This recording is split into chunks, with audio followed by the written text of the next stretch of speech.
ठंडी mechanical voice Jiang Chenge first high school के awakening hall में गूंज रही थी। हजारों निगाहें एक साथ मुझ पर आकर टिक गईं। मैं अपनी फीकी पड़ चुकी स्कूल यूनिफॉर्म पहनकर धीरे धीरे कोने से मंच तक पहुंचा और अवेकनिंग स्टोन पर हाथ रख दिया। इस दुनिया में मॉन्स्टर्स हर जगह थे। क्लासेस साफ साफ बांटी हुई थी। कोई कौन सा टैलेंट अवेकन करता है, लगभग उसी से तय हो जाता था कि उसका भविष्य क्या होगा। यही तय करता था कि कोई इंसान ऊंचाइयों तक पहुंचेगा या हमेशा नीचे दबा रहेगा। इसलिए सबकी नजरें मुझ पर थीं। लेकिन जब अवेकनिंग लाइट जली तो उसकी चमक इतनी कमजोर थी कि लगभग नजर ही नहीं आ रही थी। धूसर सफेद रोशनी की एक पतली परत मेरे शरीर पर तैर रही थी, जैसे हवा में कांपती हुई मोमबत्ती। हॉल कुछ पल के लिए शांत हो गया, फिर अचानक चारों तरफ हंसी फूट पड़ी। इसे अवेकनिंग कहते हैं? ये कैसी ग्रे लाइट है? इतना बेकार टैलेंट मैंने कभी नहीं देखा। रिकॉर्ड दर्ज करने वाले मेंटोर ने लाइट स्क्रीन की तरफ देखा और निराश होकर सिर हिला दिया। फिर उसने घोषणा की, Lin On awaken talent, storage space, additional information, space volume 1 cubic metre. बस इतना सुनना था कि पूरा हॉल हंसी से गूंज उठा। 1 क्यूबिक मीटर का स्टोरेज स्पेस? ये तो जेब में रखा छोटा डिब्बा हुआ। इस टैलेंट के साथ लॉजिस्टिक्स में काम मांगोगे तो लोग मना कर देंगे। गरीबी इसकी हड्डियों तक में बसी हुई है। तभी पीछे से अचानक सुनहरी रोशनी का विस्फोट हुआ। सारी निगाहें तुरंत उधर मुड़ गईं। झाओजे, लेवल 4 अवेकनिंग। ये तो एस रैंक टैलेंट होगा। Red lotus flame. Zhao family का ब्लड लाइन वाकई डरावना है। सुनहरी आग की लपटों के बीच झाओ फैमिली का यंग मास्टर झाओजे मंच पर चढ़ा। उसकी यूनिफॉर्म शानदार थी, चेहरे पर घमंड साफ दिखाई दे रहा था। वो उन लोगों में से था जो जन्म से ही दूसरों की मंजिल पर खड़े होते हैं। अब उसने टॉप टियर अटैक टैलेंट भी अवेकन कर लिया था। रिसोर्सेज, स्टेटस और फ्यूचर खुद उसके पास आने वाले थे। लेकिन वो लोगों की तारीफें सुनने नहीं गया। वो सीधे मेरे सामने आकर रुक गया। ऊपर से मुझे देखते हुए उसके होठों पर क्रूर मुस्कान उभर आई। लिनान। मैं सोच रहा था कौन है, तो ये तू है, नाले में छिपा हुआ चूहा। उसने आग से जलती उंगली मेरी छाती की तरफ तानी। लेवल 1 स्टोरेज स्पेस, सिर्फ 1 क्यूबिक मीटर। बिल्कुल सही। जब तेरी गरीब बहन मर जाएगी तब उसके सामान रखने के काम तो आ ही जाएगा। जैसे ही उसने मेरी बहन का जिक्र किया, मेरी आंखों में हलचल आ गई। झाओ जे ने तुरंत ये बदलाव पकड़ लिया। उसकी मुस्कान और चौड़ी हो गई। क्या हुआ? नाराज हो गया? तेरे जैसे लोग यहाँ खड़े होकर सांस भी लेते हैं तो जियांग चेंगे की हवा बर्बाद करते हैं। फिर उसने सीधे मेंटोर वांग की तरफ देखा। उसकी आवाज में सलाह नहीं, आदेश था। स्कूल में पुअर स्टूडेंट स्कॉलरशिप वाला वॉर एकेडमी सीट अभी भी इसके पास है ना? मेंटोर वांग का चेहरा सफेद पड़ गया। जी, एकेडमिक रिजल्ट्स और ओवरऑल इवैल्यूएशन के हिसाब से वो सीट मूल रूप से लिन आन के लिए थी, अब नहीं है, झाओ जे ने शांत आवाज में कहा। लेकिन उसके शब्दों में लोगों की किस्मत तय करने वाली ताकत थी। मैं अपने स्कूल में इस तरह के कचरे को रिसोर्सेज बर्बाद करते नहीं देखना चाहता। मेंटोर वांग ने हिम्मत करके कहा, लेकिन ये रूल्स के खिलाफ है। रूल्स? झाओ जे ठंडी हंसी हंसा। उसके शरीर की आग अचानक भड़क उठी। जियांग चेंगे में मेरी झाओ फैमिली जो कहती है वही रूल है। पूरा हॉल एकदम शांत हो गया। कोई मेरे लिए नहीं बोला, सब बस मुझे देख रहे थे। कुछ लोगों की आंखों में सिंपैथी थी, कुछ लोग खुश थे, कुछ लोग मेरा टूटना देखना चाहते थे। लेकिन मैं नहीं टूटा। मैंने बस सिर उठाकर झाओ जे की तरफ देखा। मेरी आंखें बेहद शांत थी, इतनी शांत कि जैसे मैं किसी ऐसे इंसान को देख रहा हूँ जिसका भविष्य पहले ही खत्म हो चुका है। झाओ जे को मेरी यही नजर सबसे ज्यादा नापसंद थी। उसके चेहरे की मुस्कान धीरे धीरे गायब हो गई। बहुत अच्छा, मुझे तेरी ये नजर बिल्कुल पसंद नहीं, दफा हो जा। मेंटोर वांग ने गहरी सांस ली और मेरे सामने एक फॉर्म रख दिया। साइन कर दो। ये विथड्रॉल फॉर्म है। इतने बेकार टैलेंट के साथ स्कूल में रहने का कोई मतलब नहीं। शहर के पूर्वी फैक्ट्री एरिया में नौकरी ढूंढ लेना, कम से कम पेट तो भर जाएगा। मैंने फॉर्म लिया, एक नजर डाली, फिर बिना किसी हिचकिचाहट के अपना नाम लिख दिया। मेरी लिखावट बिल्कुल स्थिर थी। साइन करने के बाद मैंने फॉर्म वापस दिया और मुड़कर बाहर निकल गया। मैंने एक शब्द भी नहीं कहा, क्योंकि मेरे सर्वाइवल रूल्स में एक बात हमेशा रही थी, मरे हुए लोगों से बहस नहीं करनी चाहिए। जैसे ही मैं स्कूल के गेट से बाहर निकला, आसमान पूरी तरह काला हो गया। बिजली बादलों को चीरती हुई चमकी। तेज बारिश मेरे ऊपर टूट पड़ी। कुछ ही पलों में मैं पूरी तरह भीग गया, लेकिन मुझे ठंड महसूस नहीं हो रही थी। मैं बस सुन्न होकर आगे बढ़ता रहा। तभी मेरी जेब में रखा टूटा फूटा सेकंड हैंड फोन अचानक वाइब्रेट हुआ। मैंने कॉल उठाई। फोन के दूसरी तरफ अस्पताल की ठंडी आवाज सुनाई दी। ये सिटी फर्स्ट हॉस्पिटल है। आपकी बहन लिन शिया की डिवाइन एसेंस डिटीरियोरेशन अचानक गंभीर हो गई है। उन्हें आईसीयू में शिफ्ट किया गया है। 24 घंटे के अंदर आपको 1 लाख युआन जमा करने होंगे। स्पेशल मेडिसिन की फीस अलग है। अगर पैसे जमा नहीं हुए तो नियमों के अनुसार हमें इलाज रोकना पड़ेगा और मरीज को आईसीयू से बाहर करना पड़ेगा। 1 लाख युआन, ये संख्या हथौड़े की तरह मेरे दिमाग पर गिरी। अमीर लोगों के लिए ये सिर्फ एक नंबर था, लेकिन मेरे लिए ये ऐसी रकम थी जिसे मैं छू भी नहीं सकता था। मैं जल्दी से बोला, डॉक्टर प्लीज मुझे कुछ दिन और दे दीजिए। मैं जरूर। लेकिन कॉल कट चुकी थी। फोन में सिर्फ ठंडी बिजी टोन बची थी। मैं बारिश में खड़ा रहा। मेरी मुट्ठियां धीरे धीरे कसती चली गईं। भीगे हुए चेहरे पर अब सिर्फ निराशा और पागलपन बचा था। स्कूल चला गया, भविष्य चला गया, सब खत्म हो चुका था। कानूनी रास्तों से भी अब कोई उम्मीद नहीं बची थी। इस दुनिया और इसके रूल्स ने कभी मेरे और लिन शिया जैसे लोगों को जीने का मौका देने की कोशिश ही नहीं की। तो अब मुझे खुद छीनना था। मैं अचानक मुड़ा और शहर के किनारे मौजूद उस बस्ती की तरफ बढ़ गया जिसे रोशनी और व्यवस्था बहुत पहले भूल चुकी थी। जितना अंदर जाता गया, रास्ते उतने ही अंधेरे होते गए। आखिर में मैं एक ऐसी गली में मुड़ गया जो सबसे गहरी, सबसे गंदी थी। वहाँ एक भी स्ट्रीट लाइट नहीं थी और उसी पल मेरी आंखें भी पूरी तरह बदल गईं। अगर चाहिए तो जान लगाकर छीनूंगा। लेकिन जैसे ही मेरे कदम आगे बढ़े, एक तीखी और खून जैसी गंध गली की गहराई से मेरी तरफ आई। फिर अंधेरे में 2 लाल रोशनियां चमकी। वो रोशनियां नहीं थी, वो आंखें थी। एक ऐसी सेकंड ऑर्डर शैडो वुल्फ की आंखें जो आमतौर पर शहर की दीवारों के बाहर दिखाई देती थी। ये बीस्ट अपनी स्पीड और पावर के लिए मशहूर थी। नए सैनिकों के लिए ये किसी नाइटमेयर से कम नहीं थी। एक आम इंसान अगर इसके सामने आ जाए तो जीतना तो दूर, 3 सेकंड तक जिंदा रहना भी चमत्कार माना जाता था। भागने का विचार मेरे दिमाग में आया जरूर, लेकिन अगले ही पल मैंने उसे दबा दिया, क्योंकि किसी भेड़िए को अपनी पीठ दिखाने का मतलब था और भी जल्दी मरना। इसलिए मैं पीछे नहीं हटा। मैं आधा कदम आगे बढ़ा, अपना सेंटर ऑफ ग्रेविटी नीचे किया और बिजली जैसी तेजी से जमीन पर पड़ा एक जंग लगा नुकीला आयरन रॉड उठा लिया। मैंने उसे अपनी छाती के सामने तान दिया। ये मेरी वो इंस्टिंक्ट थी जो मैंने झुग्गी बस्ती के काले बाजारों में चोटें खाकर और हड्डियां तोड़वाकर सीखी थी। जितना ज्यादा दुश्मन ताकतवर हो, उतना ज्यादा डरना मौत को जल्दी बुलाना होता है। सिर्फ उससे भी ज्यादा क्रूर और जान की परवाह न करने वाला बनकर ही बचने की उम्मीद होती है। मैं और शैडो वुल्फ अंधेरी गली में एक दूसरे को घूरते रहे। अगले ही पल वो हिली। उसका शरीर काले धुएं जैसी शैडो बनकर मेरी तरफ झपटा। उसका निशाना सीधा मेरा गला था। मैं उसकी चाल साफ देख भी नहीं पाया। मैं सिर्फ अपनी उन इंस्टिंक्ट्स पर भरोसा कर सकता था जो अनगिनत मौत जैसी लड़ाइयों में बनी थी। आखिरी पल में मैंने पूरी ताकत से शरीर दाईं ओर मोड़ दिया। छपाक, मेरा गला बच गया, लेकिन उसका पंजा मेरे बाएं कंधे और बाह को चीरता हुआ निकल गया। मांस का बड़ा हिस्सा वहीं उखड़ गया। गर्म खून फव्वारे की तरह बाहर निकला। दर्द इतना भयानक था कि मेरी आंखों के सामने अंधेरा छा गया, लेकिन मैं पीछे नहीं हटा। उल्टा उस दर्द ने मेरे अंदर की क्रूरता को और जगा दिया। मैं गर्जा और शरीर के घूमने की ताकत का इस्तेमाल करते हुए आयरन रॉड उसकी आंख की तरफ घोंपती। वार तेज था, निर्दयी था, लेकिन मैंने शैडो वुल्फ को कम आंका था। हवा में ही उसने अपना सिर मोड़ लिया। आयरन रॉड उसकी आंख में नहीं घुसा, वो सिर्फ उसके सख्त स्कल से टकराया और आधे इंच से भी कम अंदर घुस पाया। शैडो वुल्फ दर्द से पागल होकर दहाड़ी। उसने सिर झटका। मैं रॉड पकड़ नहीं पाया और जमीन पर जा गिरा। इसके बाद असली जंग शुरू हुई। हम दोनों कीचड़ और गंदे पानी में लोटते हुए लड़ने लगे। वो बार बार मेरे शरीर का मांस नोचती रही और मैं भी किसी पागल जानवर की तरह उस पर टूट पड़ा। मैंने डिफेंस की परवाह छोड़ दी। मेरे पंचेस, नेल्स, एल्बोज और यहाँ तक कि दांत भी उसके शरीर के हर कमजोर हिस्से पर बरस रहे थे। मेरी पीठ पर 3 गहरे घाव बन गए जिनमें हड्डियां तक दिखाई दे रही थीं। कंधे का घाव लगातार खून बहा रहा था। मेरी स्टैमिना और कॉन्शियसनेस दोनों तेजी से खत्म हो रहे थे। मैं धीरे धीरे कमजोर पड़ रहा था। मेरी सांसें बिखर रही थीं। आखिरकार शैडो वुल्फ को मौका मिल गया। उसने पूरी ताकत से मुझे दीवार पर दे मारा। मेरे सिर के पीछे जोरदार चोट लगी। आंखों के सामने तारे घूम गए। अगले ही पल उसका भारी शरीर मुझ पर आ गिरा। उसके दोनों पंजे मेरे कंधों को दबाकर मुझे दीवार के कोने में जकड़ चुके थे। मैं हिल भी नहीं सकता था। उसने अपना सिर नीचे झुकाया। उसकी बदबूदार सांसें मेरे चेहरे पर पड़ रही थीं। उसके नुकीले दांत मेरे गले से 5 सेंटीमीटर भी दूर नहीं थे। मैं हर दांत पर जमे खून के निशान तक देख सकता था। निराशा बर्फ की तरह मेरे पूरे शरीर में फैल गई। लेकिन उसी समय मेरे दिमाग में लिनशिया की मुस्कान उभर आई। उसका पीला चेहरा, उसकी हमेशा मुस्कुराती हुई आंखें। भैया, आप एक दिन सबसे ताकतवर टैलेंट यूजर बनोगे। भैया, जब मैं ठीक हो जाऊंगी तो मुझे टंगुलू खिलाने ले चलोगे ना? नहीं, मैं हार नहीं सका। अगर मैं हार गया तो लिनशिया का क्या होगा? 10 लाखों जैसी लगने वाली वो 1 लाख की रकम का क्या होगा? अस्पताल की वो बात, इलाज बंद कर दिया जाएगा, उसका क्या होगा? उसी पल जब शैडो वुल्फ अपना जबड़ा खोलकर मेरा सिर कुचलने वाली थी, मेरा बिखरा हुआ दिमाग अचानक अजीब तरह से शांत हो गया। दर्द, डर, गुस्सा, निराशा सब जैसे गायब हो गए। मेरी दुनिया में सिर्फ 2 चीजें बची थी। एक मेरे सामने आता हुआ भेड़िए का सिर और दूसरा मेरा वो टैलेंट जिसे पूरी दुनिया बेकार कहती थी, स्टोरेज स्पेस। स्पेस आखिर है क्या? एक ऐसा बॉक्स जिसे देखा नहीं जा सकता, छुआ नहीं जा सकता, लेकिन वो सच में मौजूद होता है। और अगर वो बॉक्स है तो उसकी बाउंड्री भी होगी, और बाउंड्री जब खुलती और बंद होती है तो वो दिखाई भी देती है और गायब भी हो जाती है। तभी मेरे दिमाग में एक पागलपन भरा विचार कौंधा, अगर कोई चीज ठीक उसी बाउंड्री के बीच फांस जाए तो? मेरी नजरें शैडो वुल्फ की गर्दन और सिर के जोड़ पर टिक गईं। अगले ही पल मैंने अपनी सारी मेंटल पावर, अपनी सारी विल, यहाँ तक कि अपनी लाइफ फोर्स तक एक ही विचार में झोंक दी। स्पेस का निचला हिस्सा भेड़िए के सिर पर, स्पेस का ऊपरी हिस्सा उसकी गर्दन के ऊपर की हवा में, बाउंड्री बिल्कुल गर्दन और सिर के जोड़ पर। बंद हो जाओ। स्टोरेज स्पेस तुरंत बंद हो गया। मेरे ऊपर दबा हुआ भारी वजन अचानक गायब हो गया। अगले ही पल गर्म और चिपचिपा खून फव्वारे की तरह मेरे चेहरे पर आ गिरा। मैं दीवार से टिककर जोर जोर से सांस लेने लगा। फिर नीचे देखा, मेरी पुतलियां सिकुड़ गईं। मैंने तुरंत अपनी चेतना टैलेंट स्पेस के अंदर भेजी। अगले ही पल मेरा पूरा शरीर कांप उठा।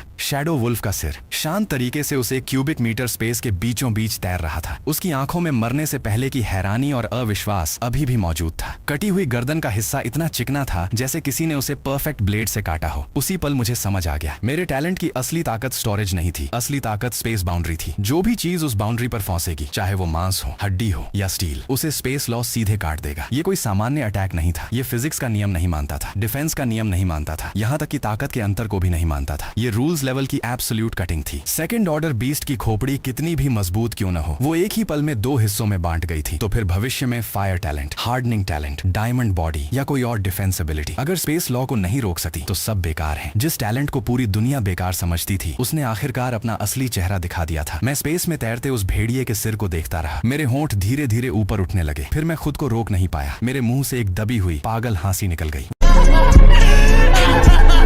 वो हंसी पूरी गली में गूंज उठी। उसमें मौत से बच निकलने की खुशी भी थी और किस्मत का असली चेहरा देख लेने की ठंडी क्रूरता भी। लेकिन मैं जल्दी ही शांत हो गया, क्योंकि अभी सबसे जरूरी चीज खुशी नहीं थी, पैसा था। मैंने अपने पूरे शरीर में फैल रहे दर्द को